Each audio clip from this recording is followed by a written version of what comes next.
Y vi un gran trono blanco y al que estaba sentado en él, de delante del cual huyeron la tierra y el cielo, y ningún lugar se encontró para ellos.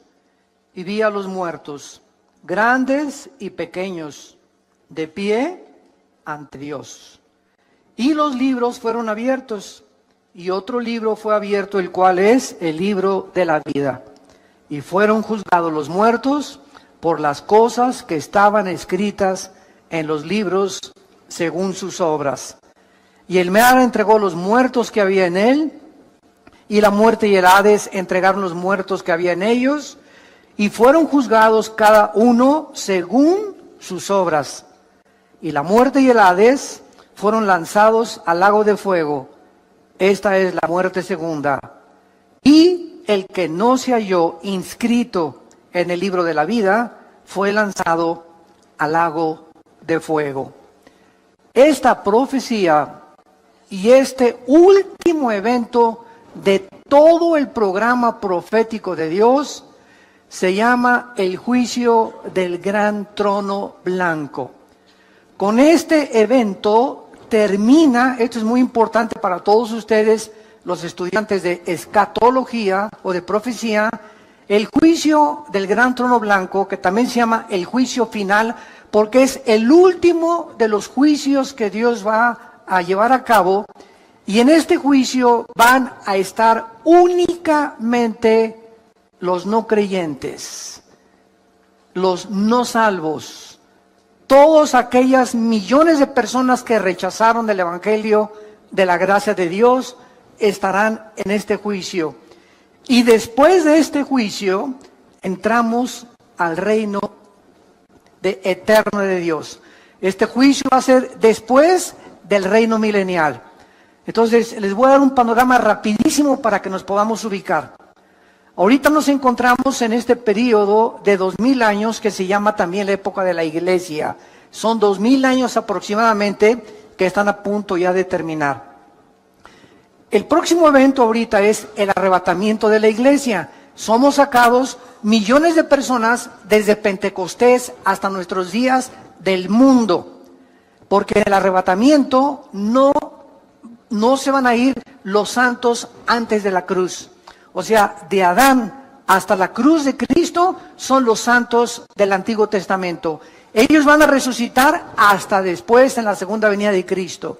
Entonces, en el arrebatamiento es del Pentecostés, Hechos capítulo 2, hasta que Jesús venga por nosotros, solamente los que estamos en Cristo. El arrebatamiento es para la iglesia. La iglesia no existía en el Antiguo Testamento. Síganme con mucho cuidado. Entonces, en el arrebatamiento la iglesia es arrebatada o sacada del mundo, y después del arrebatamiento sigue un periodo de 7 años que se conoce como la 70 semana de Daniel. Daniel 9, 24 al 27 se profetizó que la última semana o los últimos 7 años Dios terminaría o culminaría su programa con Israel. Al terminar la tribulación o los 7 años de la gran tribulación, bajamos con Cristo a establecer el reino milenial de 1000 años. Y cuando terminen los 1000 años, que son casi se llaman las vacaciones del cristiano, es el juicio del gran trono blanco. Y en el gran trono blanco van a resucitar todos los espíritus que se encuentran en el Hades. ¿Qué es el Hades? La prisión interna en el centro de la tierra, donde se encuentran todas las almas, desde Adán hasta nuestros días, que no van a tener la salvación. Y van a resucitar, por eso dice, el Hades entregó sus muertos para presentarse y demostrarles Dios lo burlones que fueron. Porque ahorita existe un espíritu de burla, de comentarios tontos de gente que Dios es esto, que la religión es esto, gente ignorante, que no tiene ni siquiera idea ni la conciencia que el día de mañana vas a morir. Y que el día que tú te mueras, no importa cuánto te burles y cuánto desprecies las palabras de Jesucristo, te enfrentarás al juicio final. Es como cuando Blaise Pascal el gran físico matemático francés, cristiano, una eminencia todavía en la física, tuvo un debate con un ateo. Y el ateo le dijo a Blaise Pascal, ¿sabes una cosa? Para mí, después de la muerte, no existe nada. No hay ni infierno, ni cielo, ahí se acabó la existencia. Y Pascal le dijo, pues sabes una cosa, que yo opino lo contrario a ti. Un hombre llamado Jesucristo vino y murió en una cruz y resucitó de los muertos, y la resurrección de Jesucristo transformó el imperio romano. Pero déjame decirte una cosa, le dice Pascal al ateo, ya sea que si tú tienes razón, yo no pierdo nada. Pero si yo tengo razón y Jesús realmente resucitó de los muertos, ¿qué amolada te vas a llevar?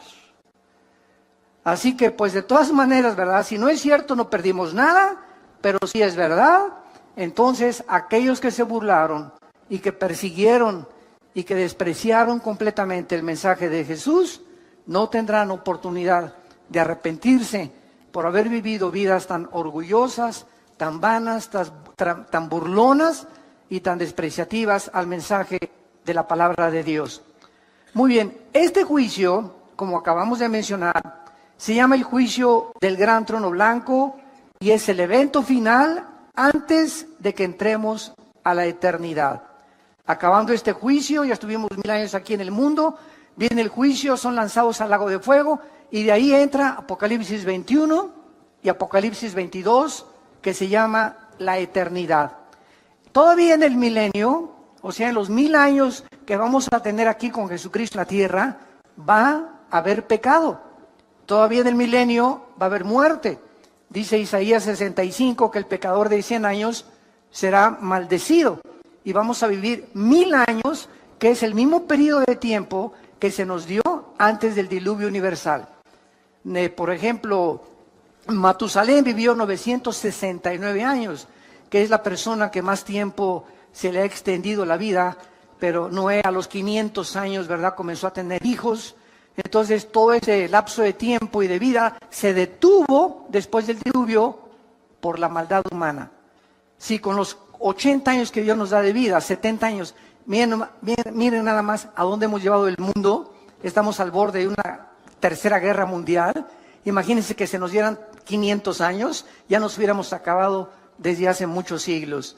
Entonces, el hecho que Dios haya reducido el lapso de la vida humana fue un acto de la misericordia de Dios para poder perpetuar más la vida de los seres humanos. Muy bien, vamos a ver en primer lugar, en este juicio, quiénes van a ser los participantes. Dice el versículo 11, vi un gran trono blanco y al que estaba sentado en él, de delante del cual huyeron la tierra y el cielo, y ningún lugar se encontró para ellos. Y el versículo 12, dice la Biblia que el apóstol Juan vio. ¿A quiénes vio? A los muertos, grandes y pequeños. Esto no se habla los que medían 1,90 de estatura y los que medían 1,50 de estatura. Aquí no tiene que ver la estatura. Grandes y pequeños se refiere a las clases sociales, reyes, príncipes de la realeza, los peroration, como decimos en México, ¿verdad?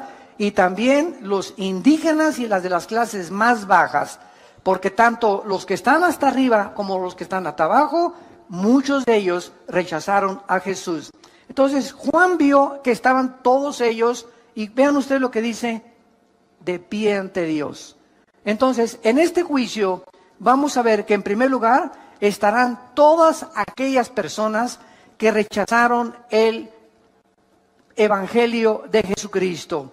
Si vemos rápidamente en Juan capítulo 5, versículo 25 en adelante, que Jesús dijo cuando estaba en el mundo, de cierto les digo, viene la hora, y ahora es, cuando los muertos oirán la voz del Hijo de Dios, y los que la oyeren vivirán.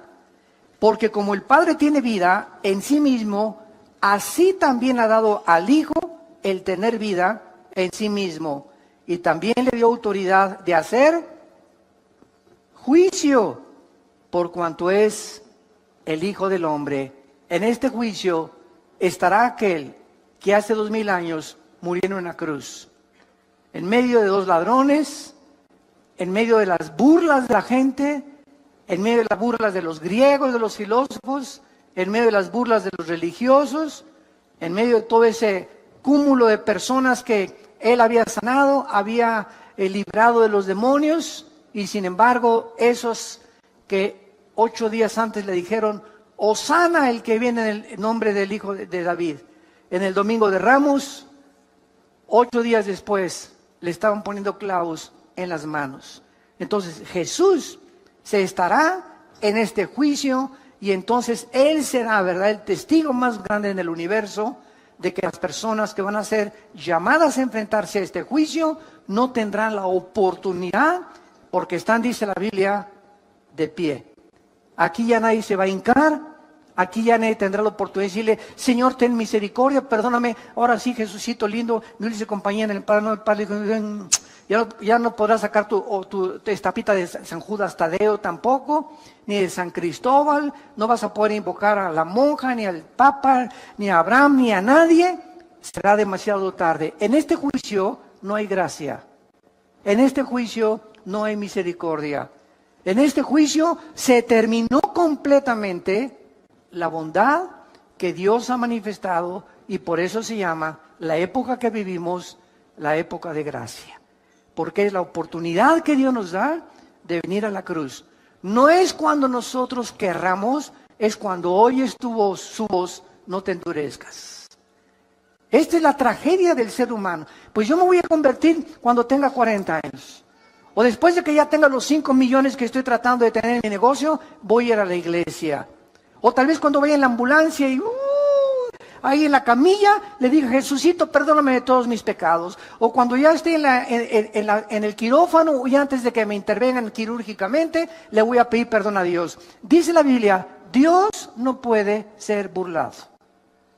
Es cuando Él te habla, como en estos tiempos que es la Biblia la que te está hablando a través del Espíritu Santo, es cuando tú debes de responder.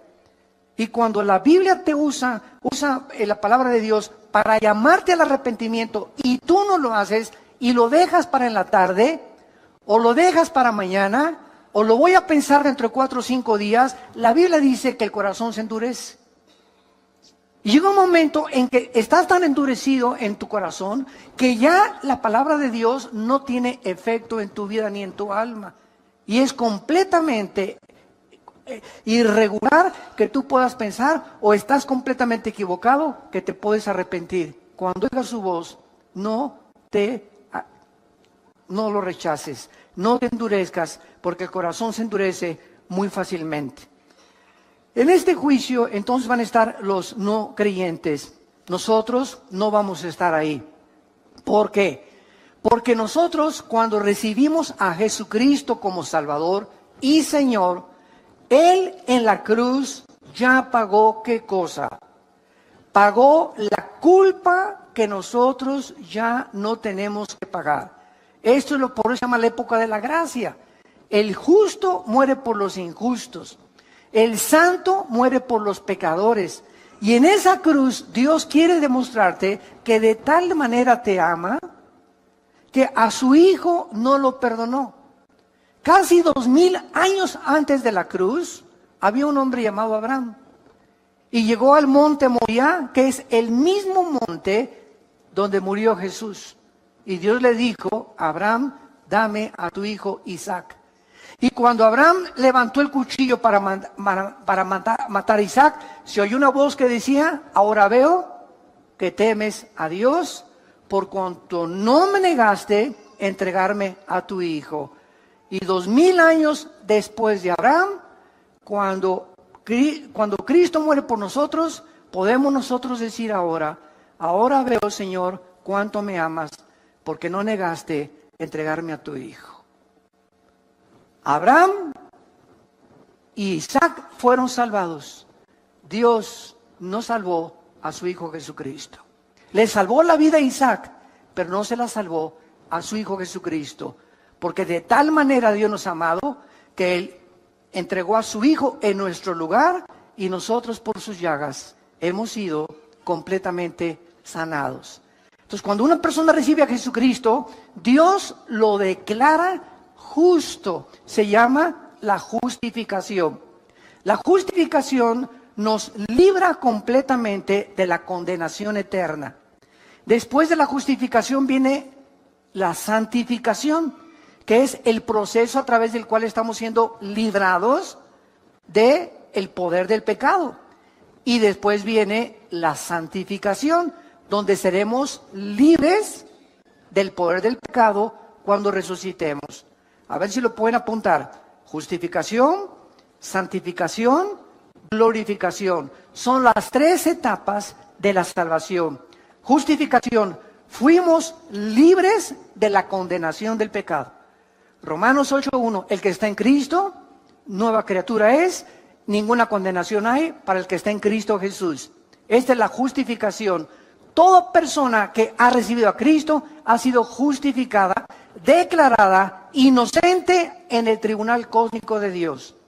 Mientras viene Cristo, estamos siendo librados porque el pecado no fue erradicado de nosotros. Ahí está todavía dentro de nosotros el pecado, pero ya no tenemos la culpa cuando sí el juicio de pagar por ellos.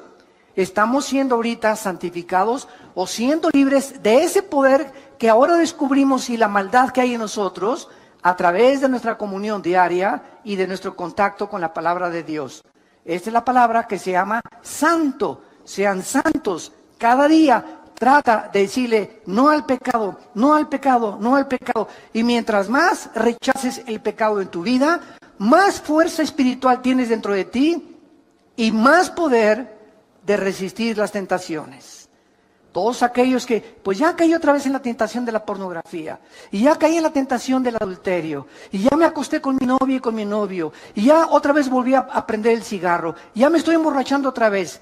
¿Por qué esa gente dice, ya volví a caer? Simplemente ve la semana pasada, las 3 semanas anteriores, o el mes antes a que tú has caído, cómo estuvo tu relación con Dios. Dejamos de hacer contacto con la Biblia, dejamos de asistir a la iglesia, dejamos de ir a los estudios bíblicos, comenzamos a debilitarnos interiormente. Y cuando enfrentemos la tentación, no tenemos fuerza para poder decirle, no me acuesto contigo, no me emborracho, no tomo esa droga, etcétera, etcétera. Porque no tenemos el poder espiritual que Dios quiere que tengamos. Entonces, estamos siendo librados del poder del pecado y seremos libres hasta el tiempo de la resurrección. Ahora, esto es muy importante también. Cuando recibimos a Jesucristo, somos sellados por el Espíritu Santo. Efesios 1, 13 y 14. ¿Qué es un sello? Es espiritual, una impregnación que nos hace Dios con su Espíritu, que significa que le pertenecemos y que nos cuida. Hace muchos años, cuando yo vivía en un rancho, me acuerdo que nos levantamos a las 5 de la mañana a marcar a los becerros.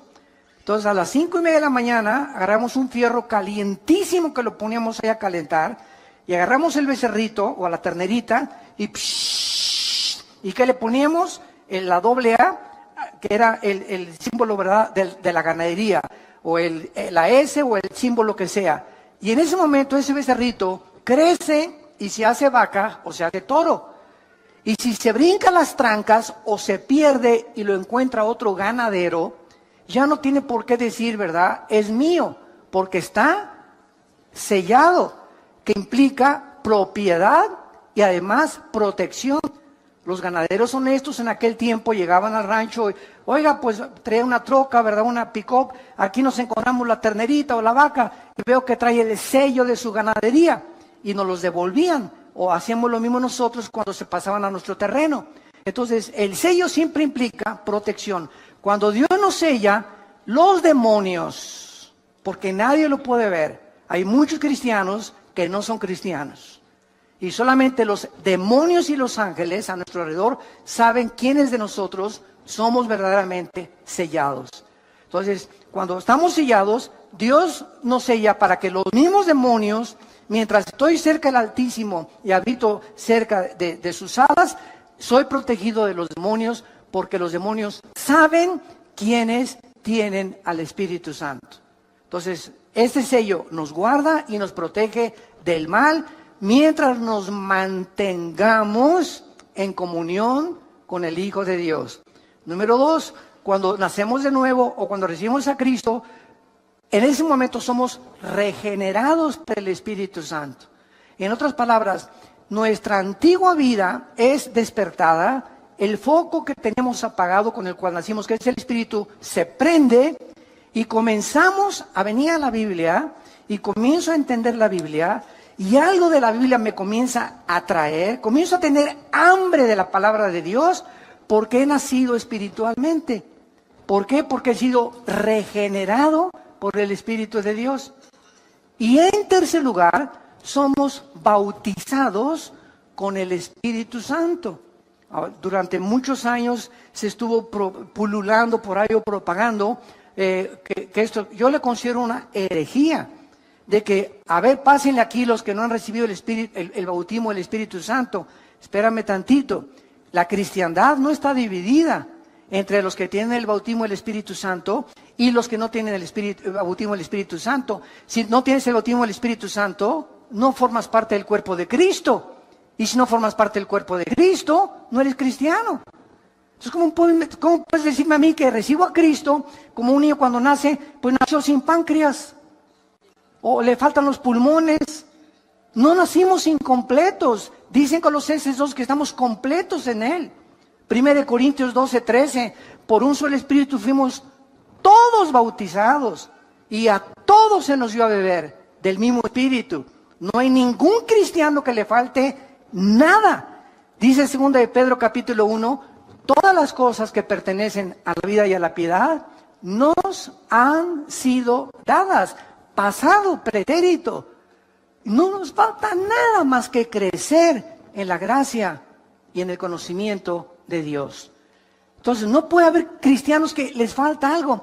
Y lo más grave fue cuando se llegó a enseñar y tienes que hablar en lenguas para dar evidencia que tienes al Espíritu Santo. Eso ya se convirtió en una herejía.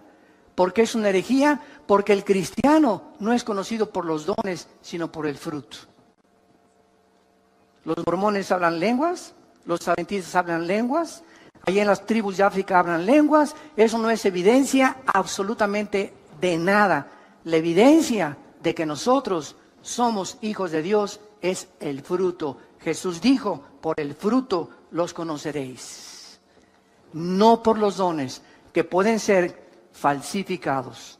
Entonces esto es muy importante para que no tomemos 2 o 3 eventos en el libro de los Hechos y armemos una doctrina que porque en el libro de los Hechos unos creyeron y no habían recibido el Espíritu Santo, sea un patrón en el cual todos tienen que seguir.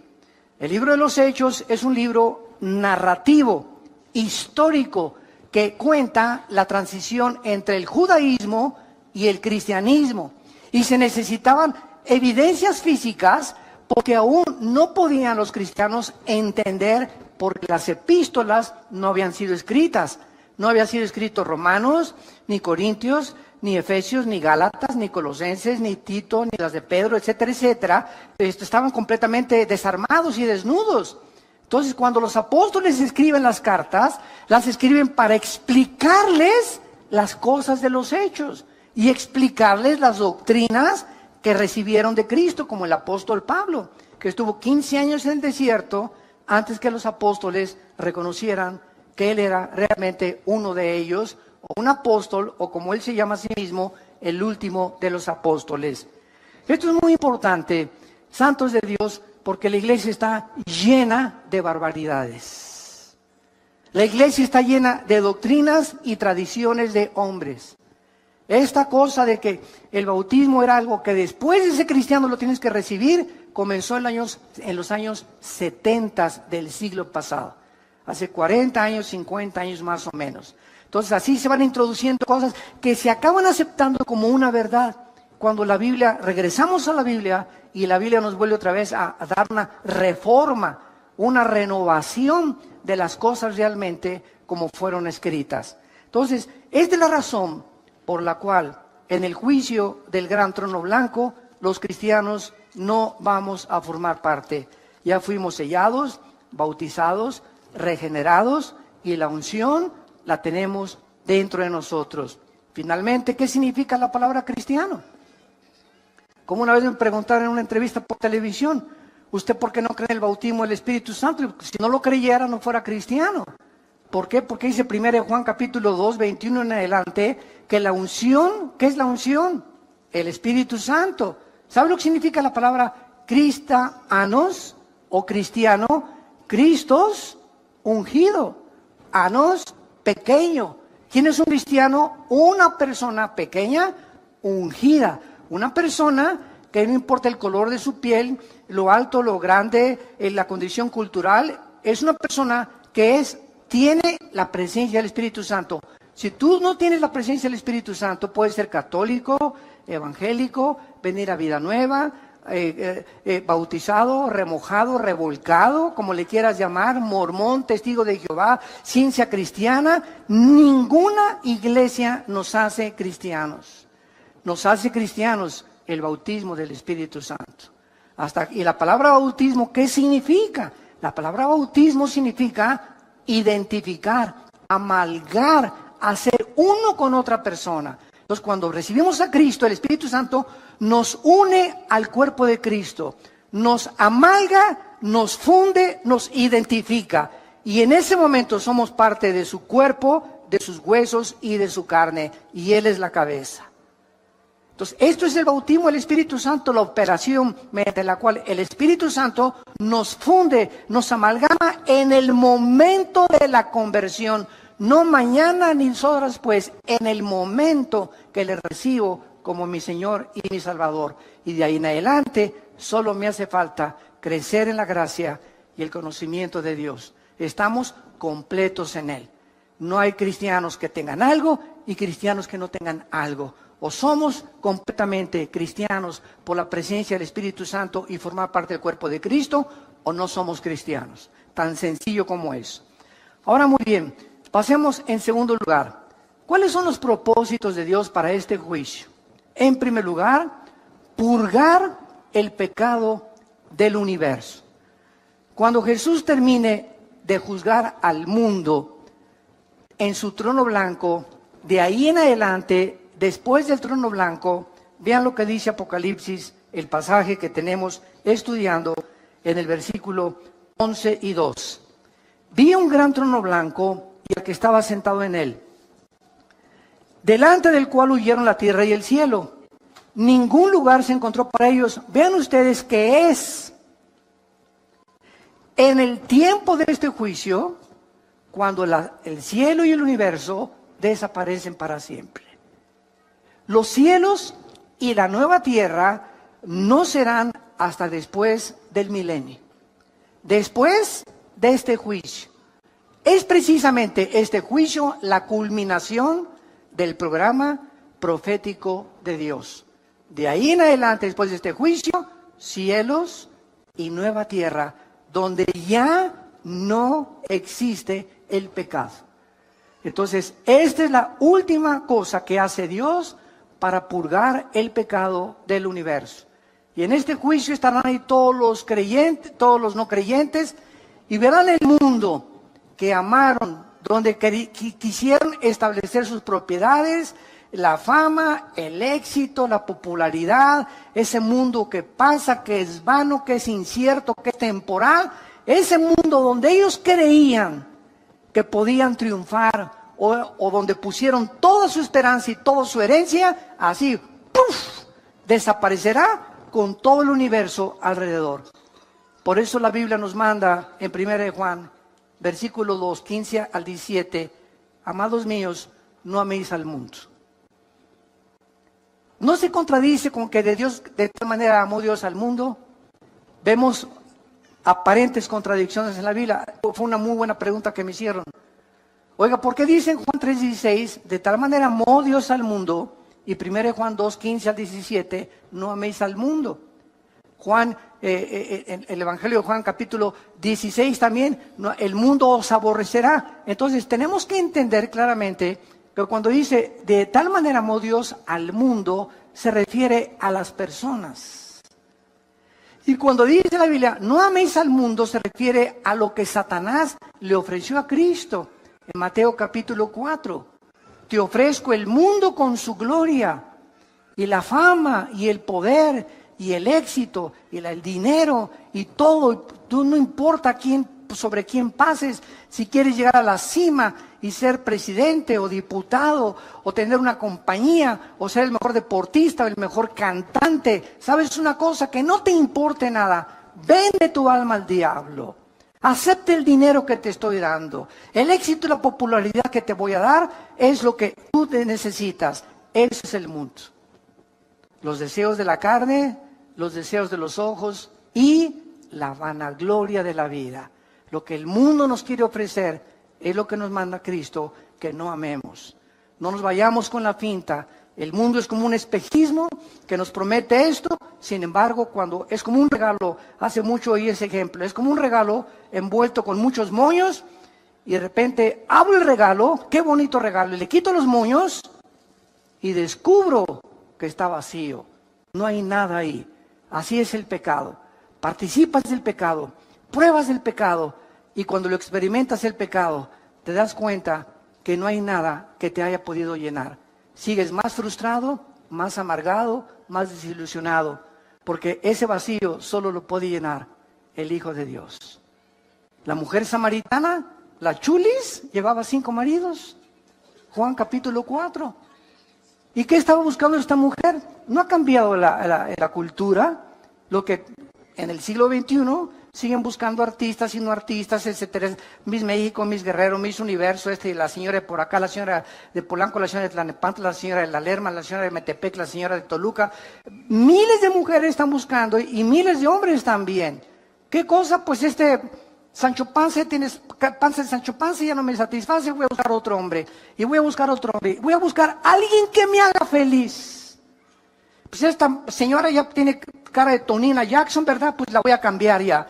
Y voy a buscar a alguien más bonita, y así hay personas, un divorcio, 2, 3, 4, 5, 6. Esta mujer llevaba 5 divorcios.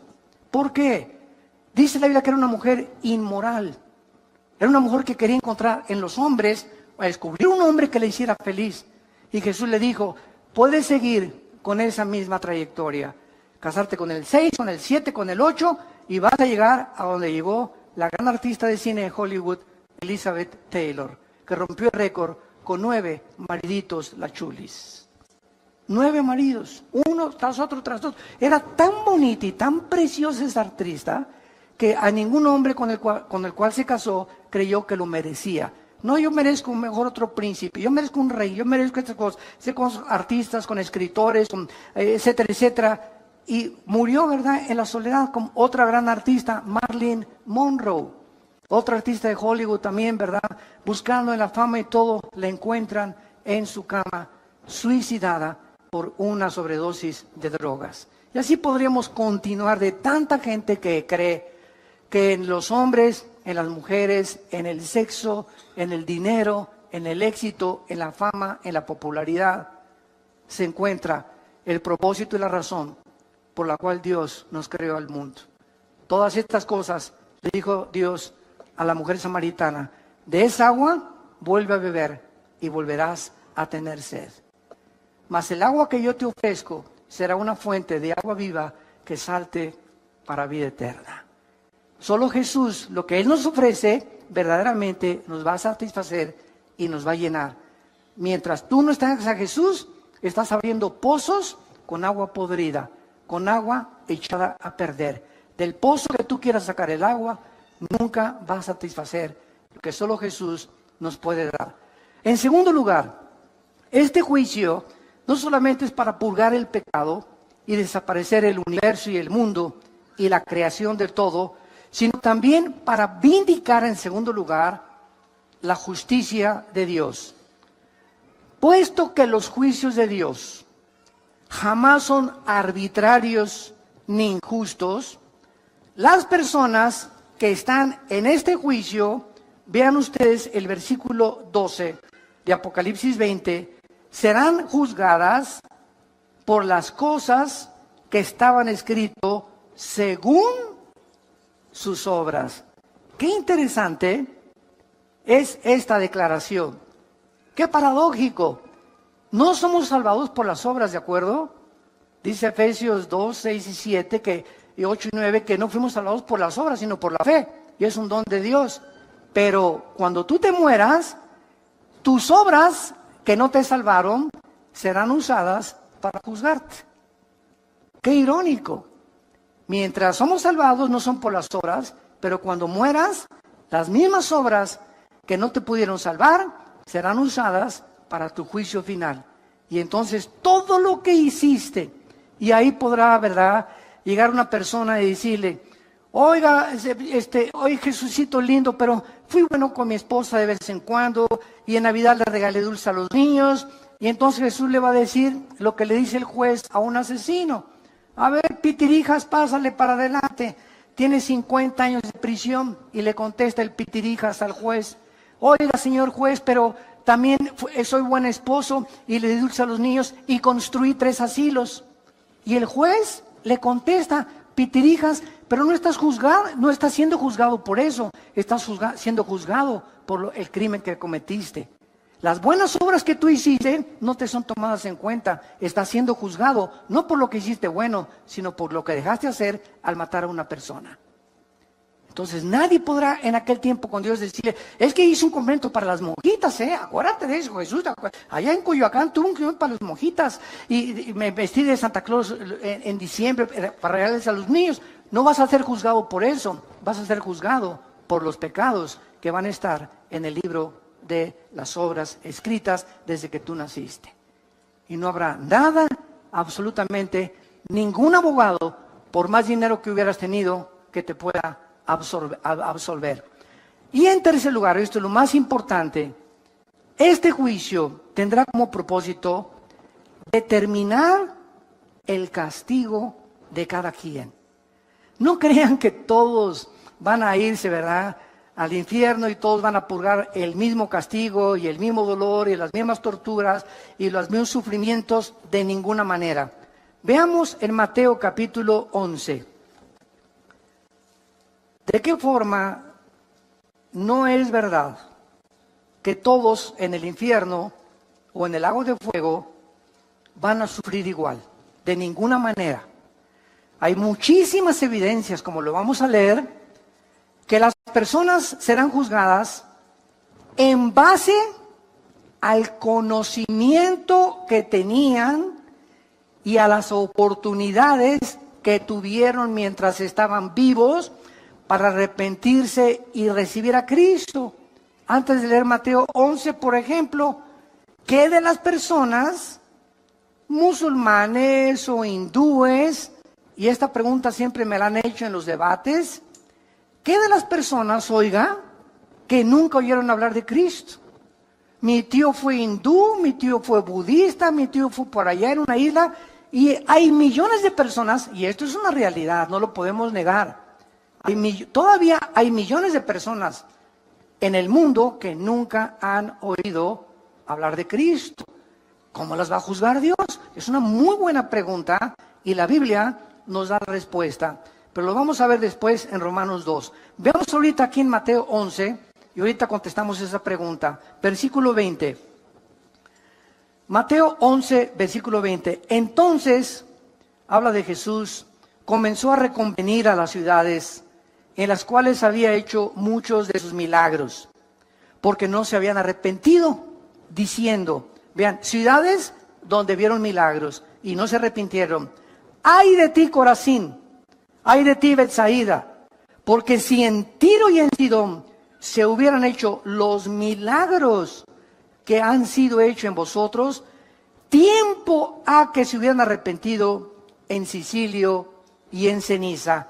Por tanto, les digo que ¿cuándo es ese día del juicio? El que estamos estudiando del gran trono blanco en Apocalipsis 20, del 11 al 15. En el día del juicio será, ¿qué cosa? Más tolerable el castigo para Tiro y para Sidón que para ustedes. Jesús les dice a 2 ciudades, Tiro y Sidón serán castigadas menos en el día del juicio. ¿Por qué? Porque en Tiro y Sidón no hice los milagros que hice con ustedes. Mientras más milagros veas y mientras más oigas y más te endurezcas, más grande será tu castigo. Y tú, Capernaum, versículo 23, que eres levantada hasta el cielo, hasta el Hades, serás abatida. Porque si en Sodoma se hubieran hecho los milagros que han sido hechos en ti, habían permanecido hasta el día de hoy. Por tanto, les digo que otra vez, ¿cuándo? En el día del juicio será más tolerable el castigo para la tierra de Sodoma que para ti. Es increíble lo que Jesús declara en este pasaje. Los sodomitas, que eran homosexuales, recibirán mucho menos castigo que los habitantes de Capernaum.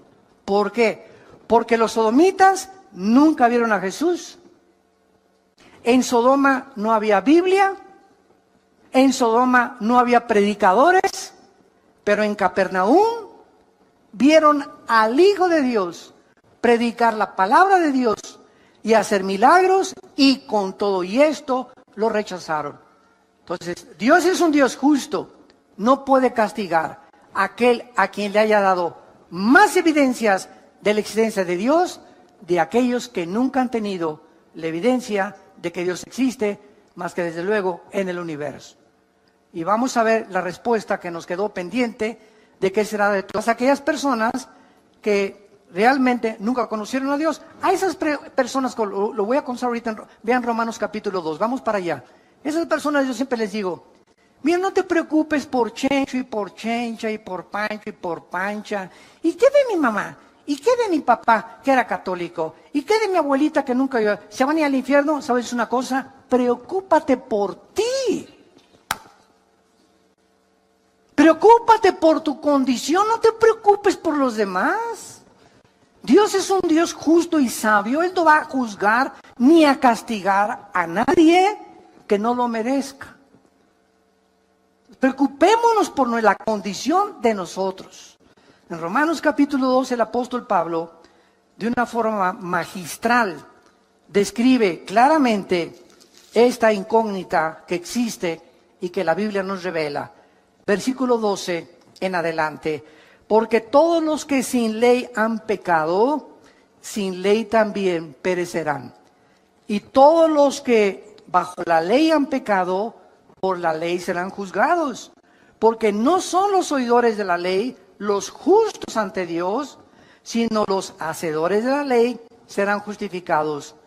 Porque cuando los gentiles que no tienen ley hacen por naturaleza lo que es de la ley, estos, aunque no tengan ley, son ley para sí mismos, mostrando la obra de la ley escrita en sus corazones, dando testimonio su conciencia y acusándoles o defendiéndoles sus razonamientos, en el día en que Dios juzgará por Jesucristo los secretos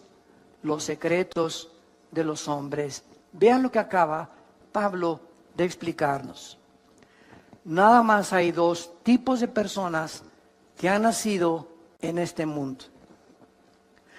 Los que hemos tenido el privilegio, y acordémonos que después del privilegio vienen las responsabilidades, ¿verdad?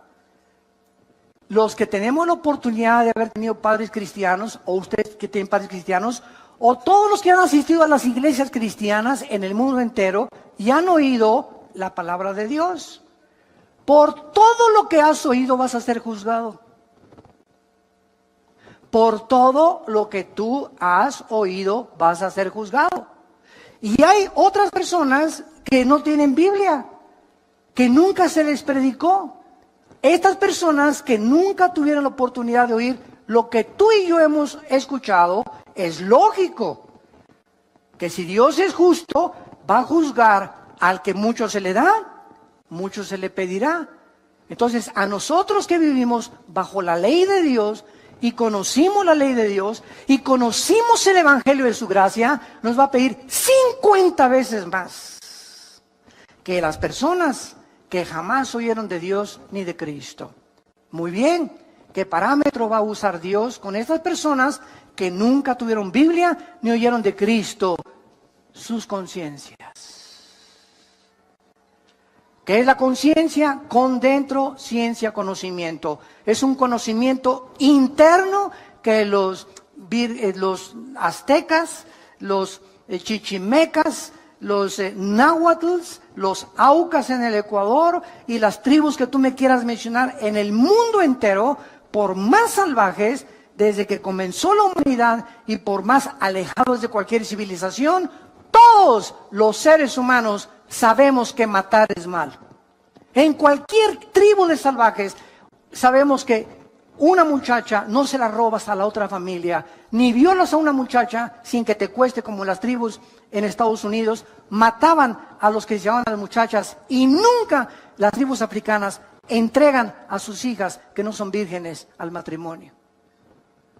Ni tampoco ningún jefe de ninguna tribu se mete con la esposa del otro jefe de la tribu. Algo hay en la conciencia que tenemos ya los seres humanos desde que nacimos, porque no somos yeguas ni caballos no capados, ni caballos que relinchan por las mujeres como los caballos lo hacen cuando entran en su celo. Tenemos un control, somos agentes morales, no somos animales y vamos a ser juzgados. Si nunca oí la Biblia, Dios me va a juzgar. ¿Cómo respondí a esa conciencia? Ahora, ¿cómo respondió a esa conciencia? Es un secreto. Porque nadie podrá saber si tu abuelita tenía por ahí su rabo verde. O si tu abuelito, que fue el jefe de la iglesia y ante el mundo un héroe y un cantante y un grande escritor y un grande político, y a su entierro fueron 10,000 personas, o ese artista fueron 10,000 personas y lo veneraron en Bellas Artes, nadie sabe en la intimidad quién era esa persona más que Dios. Por lo tanto, no podemos juzgar. Por eso Jesús dijo, no juzguéis para que no seáis juzgados. No podemos emitir un juicio condenatorio o un juicio de liberación. No, esa persona debe estar en el cielo porque le regaló todo a los niños pobres y sus canciones eran todas las canciones de Navidad. No podemos tener ese concepto. Por eso dice, los secretos. Todos tienen un closet donde tienen colgado un esqueleto. Y la vida privada de las personas, si es hecha pública, la mayor parte de los seres humanos nos avergonzaríamos de ver nuestra vida privada. Pero cuando venimos a Cristo, ya no puede existir esa vida privada. Ya no puede ser uno en tu casa y otro con tus amigos y otro en la intimidad. Sí, mi amor, te quiero con cuernos de oro y hago así cada vez que te veo. Y tienes un amante. Y robas y extorsionas y traficas, etcétera, etcétera, porque tienes 2, 3 clases de vida y esas son las que solo Dios conoce. Por esas vidas escondidas serán juzgados las personas que nunca oyeron hablar de Cristo. Entonces cada quien va a tener el castigo que merece según su conciencia si nunca hablaron de Cristo. Ahora vean también en Marcos capítulo 12, en penúltimo lugar, Marcos capítulo 12, versículo 38 al 40, estas verdades que Jesucristo continúa confirmándolas. Dice Marcos 12, 38 al 40, y les decía en su doctrina, guardaos de los escribas, o sea, de los religiosos, que gustan de andar con largas ropas y aman las salutaciones en las plazas y las primeras sillas en las sinagogas y los primeros asientos en las cenas, que devoran las casas de las viudas y por pretexto hacen largas oraciones. Estos recibirán mayor juicio, mayor condenación. Todos aquellos que se autonombraron líderes religiosos, no importa de qué religión haya sido, y que se hayan autonombrado puesto para dirigir a las personas y hayan explotado a sus semejantes y se hayan aprovechado de sus semejantes, lo mismo que políticos que toman un puesto político, ¿para qué? Para ayudar al pueblo, para sacar al pueblo, para levantar esa ciudad, para mejorar esa ciudad, para levantar esa república, para esa nación. Y al contrario de esto, exploten y roben y se apropien de aquello que es del pueblo, recibirán mayor condenación. Más grande será su juicio por el grande privilegio que Dios les permitió tener al sentarse como jueces, diputados, líderes religiosos, dictadores, presidentes de naciones. Esas personas van a ser las más grandes condenadas. Entonces nos damos cuenta que en este juicio, vamos a ver tus obras. Te puse presidente, cantante, te di dinero. ¿Qué hiciste con el dinero que te di? ¿Qué hiciste con la belleza que te di? ¿Qué hiciste con los dones musicales que te di? Todo saldrá a la luz. Lo que hiciste y lo que dejaste de hacer. Todas las obras serán juzgadas por aquel que conoce las intenciones y los pensamientos de nuestros corazones. No habrá nadie que se escape, ni Dios no podrá juzgar a nadie que no lo merezca. Oremos. Padre, te damos gracias en esta mañana por tu palabra, porque eres un Dios justo, que nos diste a tu Hijo. Nadie podrá en ese día declararse inocente, porque tú declararás ante la presencia de tus santos ángeles, de tus querubines y de la misma iglesia que somos nosotros, que dice 1 Corintios 6 que vamos a ser testigos en ese juicio como un gran jurado. Nadie podrá en ese momento llamarle a Dios injusto. Él pagará a cada quien según las obras, pensamientos que haya hecho mientras estábamos en el cuerpo. Y el mar entregará a todos los muertos que murieron en el mar. Todos los que están en las tumbas saldrán, los que se hallen en el Hades, y serán juzgados según sus obras. Y esta es la segunda muerte. Si hay una segunda muerte, es que hubo una primera muerte. La primera muerte es la física, la segunda muerte, la muerte eterna, la eterna separación del Creador de los cielos y la tierra. Y Dios en esta mañana te habla y te invita a que vengas a la cruz, a que le abras tu corazón a Jesús, a que encuentres en Él la satisfacción que tu alma ha estado buscando en tantas cosas que no son Él. Seguirás igual de vacío, de frustrada, de desilusionado, porque de esa agua, cada vez que tú vuelvas a beber, te volverá a dar sed. ¿Qué tengo que hacer? Me preguntarás esta mañana para abrirle mi corazón a Jesús. Arrepiéntete de tu vida. Arrepiéntete de tus pecados. ¿Qué significa arrepentirse? Ir en el camino en el que tú estás ahorita, descubrir que tu camino es un camino equivocado, que ya no puedes seguir caminando por ese camino y darte una vuelta de 180 grados e irte en dirección a Dios, regresar a tu Creador. Hay caminos que parecen derechos, pero su fin es camino de muerte. Vuélvete a Dios. Eso es lo que significa arrepentirse. Vuélvete a Dios. Date la media vuelta en tu vida y ven a Él. Abrázalo en esa cruz, porque con esa sangre que Él derramó, tus pecados y mis pecados son perdonados. Y dile con todo tu corazón, si lo quieres invitar en este momento a tu vida: te pido, Señor, perdón por mis pecados. Me doy la media vuelta de mi vida. Ya no quiero seguir caminando en el camino en el que me encuentro. Reconozco que soy pecador, pecadora, y que si tú no entras a mi vida y me das el poder de dejar el pecado, yo no lo podría hacer. Por eso vengo a ti, Jesús, para pedirte tu poder, tu perdón, para que tú me puedas, Señor, hacer la persona que tú quieres que yo sea. Te invito a mi corazón como mi Señor y mi Salvador, y te doy las gracias por tu muerte en mi lugar, en esa cruz. Amén. Amén y amén. Qué maravillosa es la palabra de Dios, ¿verdad? Qué linda es la palabra de Dios. Gracias a Dios por este libro. Y todos ustedes en esta mañana que han hecho esta oración por primera vez, ahí desde tu lugar, levanten la mano. Levanten la mano los que hicieron esta oración.